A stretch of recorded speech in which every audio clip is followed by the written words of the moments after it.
This is Roberto Reed reporting for MMAPLUS at Killacam Fight Nights 7.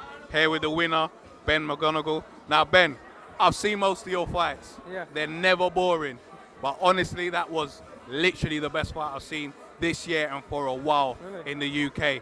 Kind of tell us what happened, because your opponent seemed very technical. He seemed to strike very well, change levels very well. How did you cope with that at the beginning of the fight? Well, I was relying on my cardio, my fitness. That's like my strength.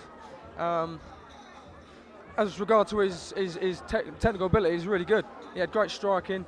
It wasn't my plan to wear his fist out of my face, but it seemed to work. So, yeah.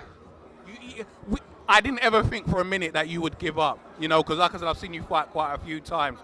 You know, you've gone from, if I'm correct, training in the shed to training with a team. Kind of take us back and tell us, you know, what improvements have happened since you've been able to train with other fighters. Well, to be honest, I went from training in my shed to getting a sponsor and turning my shed into my own gym. So I'm still training with the same guys I always trained with, my brother and my other close friends who are like brothers to me. There's about 4 of us who train hard in my gym independently. And in the end of the day, it proves you don't need to be around great camps to, you know, if you've got the heart. In the end of the day, your heart's the biggest muscle in your body, and I think it shows in there when you use it. You know, he seemed to bust you up quite badly, you know, but you seem to be hurting him, you know, with your teep kicks to the body. Did you realise that he was hurting him? Because it seemed like at times when you had him rocked, if you was hitting him to the body more, you may have been able to finish the fight sooner. You know, it's easier when you're standing outside looking in. Yeah. But when did you realise that you had him hurt? After the first body shot, I realised. I mean, I love throwing to the body. It's very underrated. I think people should do it a lot more. Body shots really drain your opponent, and I mean, I could see straight away. First body shot, he's winced, and it's just slowed him down. So the more you throw to the body, the slower he got, and I used it just to swarm him in the end. He seemed to dominate the earlier stages of the fight, but as the fight progressed, I'd say midway through the second to the end of the second and third, you seem to step up a gear. You know, we know your cardio. Kind of tell us where that is. That more physical or a mental determination, or a combination of the two? I'd say tonight it was more mental. I've been a lot physically better than that, actually. I got quite a gas, to be honest with you. But you know, mentally, I was never going to give up.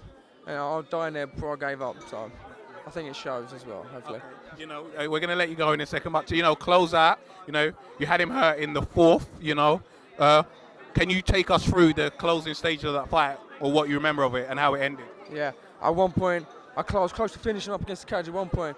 I saw the ref step in, almost finished it, and you know, all to my, you know, hats off to my opponent. He started swinging from, you know, with his back against the cage, which was great. He showed real, you know, warrior's heart there. But I knew from then, you know, it was only a matter of time, so I really put the pressure on, and he would have crumbled. Yeah. Okay, so in closing, can you tell us how it feels to be the new Killacam Fight Nights lightweight champion? It feels fantastic. Like I said, and now I couldn't have wanted to get a belt at a better show. It's a real good show to be fighting on, and you know, I'm honoured and privileged to be holding the belt right now. Okay, finally, is there anyone you want to thank? Yeah, I want to thank my sponsors, Go Resource. They've been great. Paid for my training and to get, you know, paid for my gym, and also I want to thank Paul Burford, who let me train up in his villa in Italy. So a bit of high altitude training, which really contributed to the late stages in the round, I'd say, in the fight. Brilliant. I've got to say, that was the best fight I've seen this year, you know, anywhere. Yeah. Congratulations, and this is Roberto Reed reporting for MMAPLUS with your new champion. Well done. Thank you very much. Well, that was brilliant, man.